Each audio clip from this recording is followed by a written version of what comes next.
Sifat yin dan yang selalu berkebalikan dan selalu tarik-menarik. Yang dan yin layaknya gundukan dan lubang. Segala sesuatu selalu memiliki konsekuensi yang berkebalikan. Kebahagiaan pernikahan harus dibayar dengan usaha untuk saling memahami, usaha lebih ikhlas untuk saling menerima, usaha lebih keras untuk saling mencukupi, usaha lebih baik untuk merawat keturunan. Sedekah atau pemberian gratis tak beralasan logis yang berlebihan menyebabkan ketergantungan dan melemahkan kemampuan si penerima sedekah itu untuk hidup mandiri, membuat si penerima diperbudak oleh sedekah, bahkan merasa berhak untuk menerima itu terus-terusan, padahal sebenarnya tidak. Kekayaan melimpah menuntut usaha yang lebih keras dalam mempertahankannya, apalagi menumbuhkannya. Perasaan bahagia karena cinta harus dibayar dengan kesedihan saat perpisahan atau penolakan restu orang tua. Kenikmatan duduk yang terlalu lama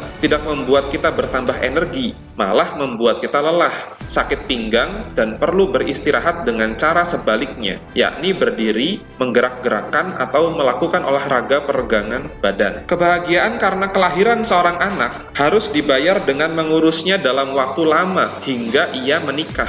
Bahkan pasca menikah pun terkadang orang tua masih tetap repot mengurusi anak cucunya yang tak kunjung mandiri. Kebahagiaan karena makan terlalu banyak harus dibayar dengan rasa mual, sesak perutnya, bahkan penyakit kronis. Kebahagiaan memiliki kendaraan dan rumah tinggal harus dibayar dengan rasa lelah merawatnya, capek memperbaikinya, dan mengeluarkan aneka biaya operasionalnya. Belum lagi bila rumah itu dibeli dengan cara hutang, otomatis harus menanggung beban cicilan hutang setiap bulan dalam waktu bertahun-tahun lamanya. Kekuasaan maha besar yang harus dibayar dengan dikelilinginya diri kita oleh musuh-musuh bernuansa yin yang haus kekuasaan, haus harta, iri, dengki, gibah, hoax, karena mereka ingin merasakan nikmatnya berada di posisi kita.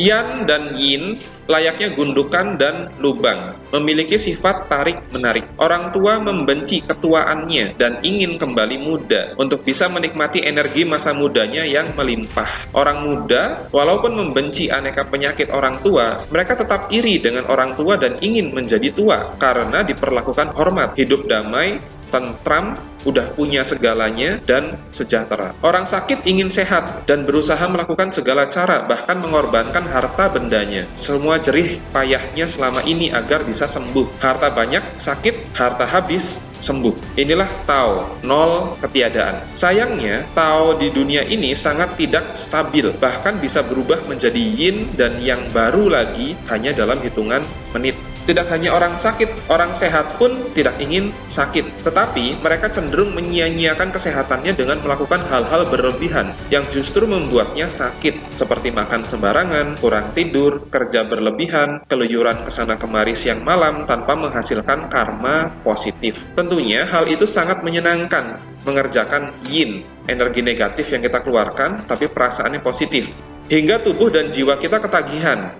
Sampai akhirnya kita tidak mampu menerimanya lagi, kemudian ambruk, terperosok lubang yin yang dalam. Orang yang hidup miskin sangat membenci kemelaratannya dan ingin mengejar kekayaan. Orang kaya tentunya juga membenci miskin, tapi dia juga benci beban yang harus ditanggung saat menjadi kaya. Terkadang ia iri dengan orang miskin karena tidak memiliki beban hutang, beban tanggung jawab, beban mental, dan beban pekerjaan seperti yang ditanggungnya. Orang kelaparan mencari sesuap nasi untuk mengenyangkan perutnya. Demikian juga orang yang kekenyangan umumnya membenci rasa sesak perut dan dada yang diakibatkannya. Demikianlah ucapan ini menjadi populer. Seandainya aku seperti dia, sungguh bahagianya diriku, karena aku tidak perlu bersusah payah lagi. Rumput tetangga selalu terlihat lebih hijau. Jangan mengejek atau merendahkan orang-orang yang berpikiran seperti itu, karena terkadang bila hati sedang lemah, Anda juga akan berpikir dan mengalami hal demikian. Bila hati sedang lemah,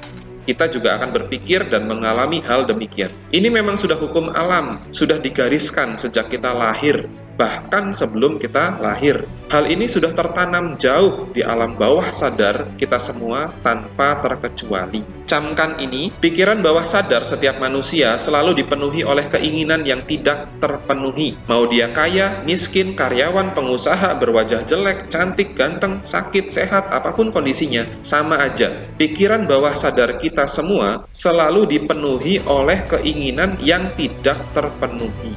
Pikiran bawah sadar kita dipenuhi oleh keinginan yang tidak terpenuhi. Sangat jarang ada orang yang mampu berada di titik netral Tao. Titik di mana cukup adalah cukup.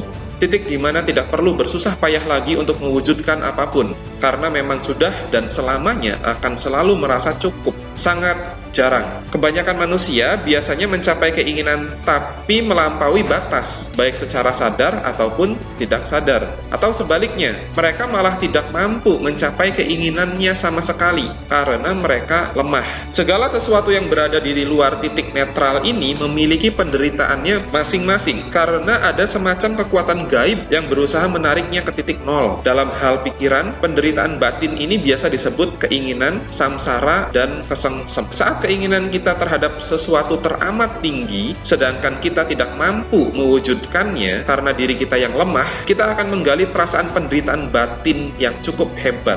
Kita akan merasakan penderitaan batin yang cukup hebat. Penderitaan yang bisa membuat kita menggali lubang yin lebih dalam dan kemudian terjerumus. Terlalu banyak sama buruknya dengan terlalu sedikit. Kenapa demikian? Karena yin dan yang sama-sama memiliki efek yang disebut ketagihan atau kecanduan, di mana seiring berjalannya waktu, kita akan semakin ketagihan, semakin samsara, semakin kesengsem, berada di lubang yin, ataupun berada di gundukan yang, baik secara sadar ataupun tidak. Setiap orang, termasuk diri kita, cenderung menumpuk yang dan otomatis memperdalam yin. Sampai suatu titik tertentu di mana gundukan yang terlalu tinggi dan lubang yin terlalu dalam akan runtuh longsor. Kemudian mulai terjadi kondisi sebaliknya. Kejadian ini bisa terjadi, bisa dialami oleh diri kita, atau dialami oleh anak kita, atau cucu kita, atau keturunan-keturunan segaris darah kita berikutnya. Orang yang berhasil mencapai yang cenderung ingin memperoleh yang lebih banyak lagi. Seperti orang kaya ingin semakin kaya dengan ekspansi agresifnya. Orang yang mengecap kenikmatan seks bebas, selingkuh, rokok, narkoba, dan miras ingin merasakan lebih sering dan lebih banyak lagi. Mereka yang menyukai judi, taruhan, kemudian menang, akan meningkatkan nilai taruhannya. Mereka yang menyukai tantangan dan permainan memicu adrenalin akan mencoba tantangan lebih berat, lebih membahayakan nyawa. Mereka yang berkuasa ingin memperbesar kekuasaannya, apapun caranya. Mereka melakukannya terus sampai batas limit tertentu, hingga mereka tidak mampu lagi mencapainya. Di saat itulah yang terjadi adalah kebalikannya. Orang kaya jadi miskin, orang sehat jadi sakit, orang bahagia jadi nelangsa, keluarga utuh jadi hancur berantakan, pujaan dan pujian jadi caci maki hinaan. Demikian pula orang yang mencapai yin. Mereka cenderung ingin lari dari setiap masalah, baik masalah mudah, apalagi masalah pelik yang dihadapinya. Mereka lari dengan cara-cara merusak diri ke arah yin yang semakin dalam. Orang yin banyak terluka dan akan mendatangkan trauma yang sering membuat orang yin semakin tenggelam. Orang yin banyak melakukan kesalahan, namun jarang mengakui kesalahannya dan lebih suka menuduh orang lain, menyalah-nyalahkan orang lain, memposisikan dirinya sebagai korban kekejian orang lain. Orang yin yang suka berjudi cenderung melipat gandakan taruhannya setiap kali dia kalah, sampai dia tidak memiliki apapun untuk dipertaruhkan. Bahkan berani mempertaruhkan uang hutang yang tak mungkin mampu dibayar. Akibatnya, anak istri dia pertaruhkan, dan terjadilah proses jual beli manusia, perbudakan. Orang yin yang miskin mudah berputus asa dan melakukan aktivitas merusak diri seperti mengemis, dan tidak peduli apapun yang terjadi, terus saja jadi pengemis. Orang yin yang berhutang cenderung terus berhutang semakin banyak ke orang-orang yang dianggapnya bisa disedot uangnya, tanpa ada niat sedikit pun untuk membayar hutang-hutang tersebut. Orang yin yang menderita memiliki kebiasaan mabuk, merokok, nonton, cari hiburan sebagai pelarian atau makan minum berlebihan sebagai perlarian. Perilaku ini justru membuatnya semakin dijauhi orang-orang. Kemudian, jelas ia semakin menderita. Terkadang, orang yin macam ini membalas dendam dengan menyakiti orang yang mengucilkannya, yang pada akhirnya justru akan membuat dirinya sendiri makin dibenci, mendapat hukuman sosial, hukuman batin, bahkan hukuman fisik yang semakin berat dari orang-orang. Orang yin yang sakit terus mengeluh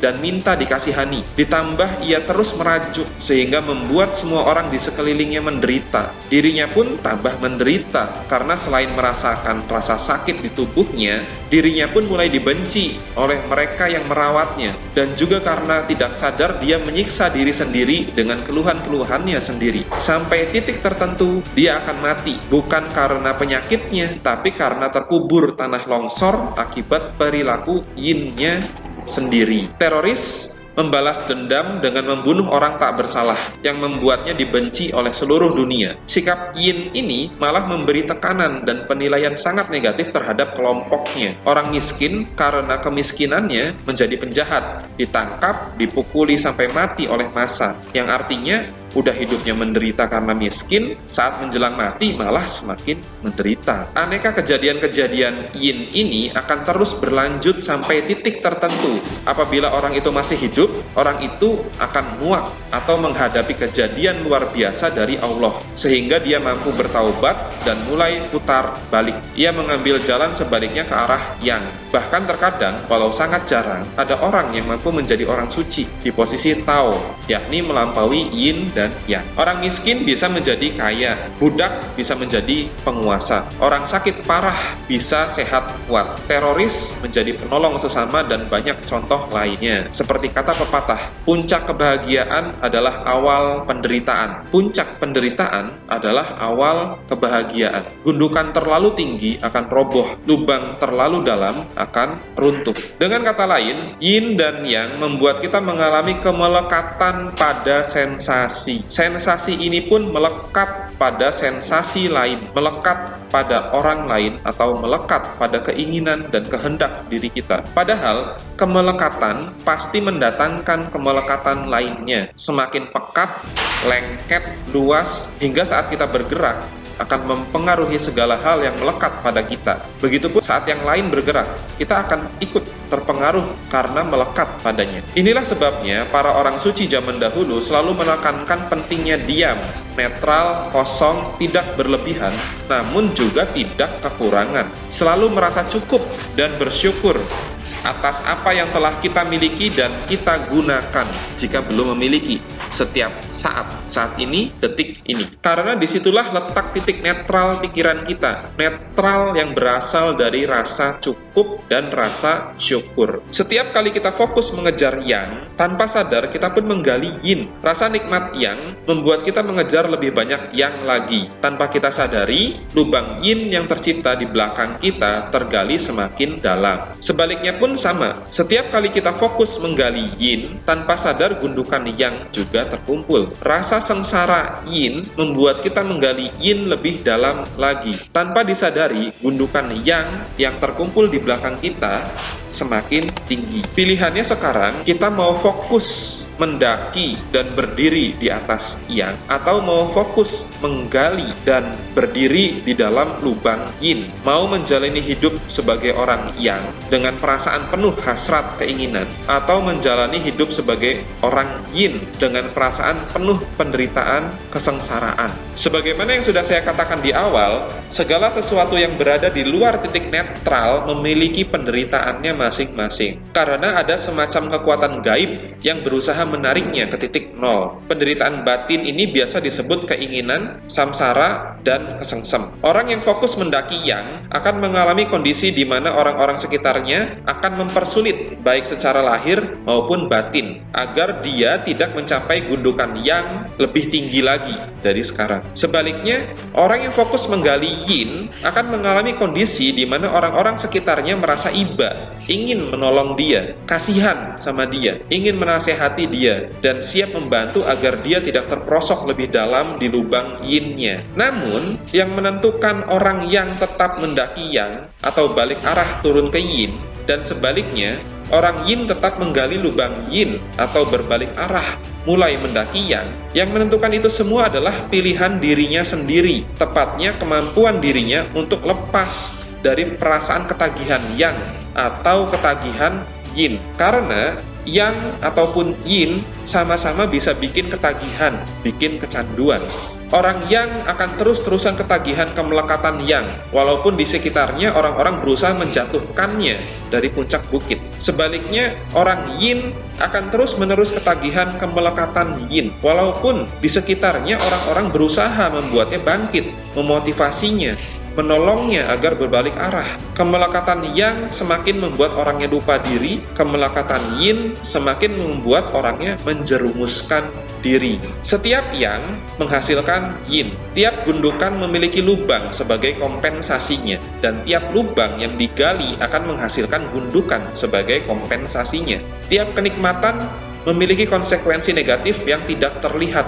Demikian juga, setiap penderitaan memiliki kesempatan bangkit yang tidak terlihat. Dalam menyikapi yin dan yang, ada 3 pilihan yang bisa kita ambil. Pertama, menjadi orang netral, orang Tao, sehingga tanah kita tetap datar, walaupun faktanya ini hampir mustahil. Pilihan kedua, menjadi orang yang, sehingga kita menikmati aneka kenikmatan duniawi di atas gundukan tanah dengan terus ambisius mengejar aneka keinginan yang tak pernah terpenuhi 100%, sampai kita meninggal, atau sampai suatu saat gundukan itu longsor menerjang diri kita atau anak cucu kita. Pilihan ketiga, kita menjadi orang yin dengan selalu meratapi nasib, selalu menderita tak berkesudahan, penuh ketiban sial di dalam lubang yin galian kita sendiri sampai kita meninggal, atau sampai suatu saat anak cucu kita muak dan tersadar untuk berbalik arah, mulai mendaki lubang dan kemudian mendaki bukit, mencapai puncak yang dari hasil galian yin kita selama ini. Kita hanya bisa memilih salah satu dari 3 opsi ini saja. Tak ada yang salah dalam penjelasan dan pilihan itu. Sudah sifat alami kita untuk melakukan itu. Perbuatan apapun akan mendatangkan masalah. Tapi yang sering kita lupa adalah, terkadang solusi untuk mengatasi masalah itu malah akan mendatangkan masalah yang jauh lebih besar. Namun, ini bukan masalah, karena memang sudah alamiahnya demikian. Yang penting, pada tiap pilihan, dasar dan pegangan kita benar. Dasar dan pegangan seperti apa? Jika Muslim, ya Al-Quran dan Al-Hadis murni yang dipelajari dan diamalkan secara berjamaah serta dipimpin oleh seorang imam agama.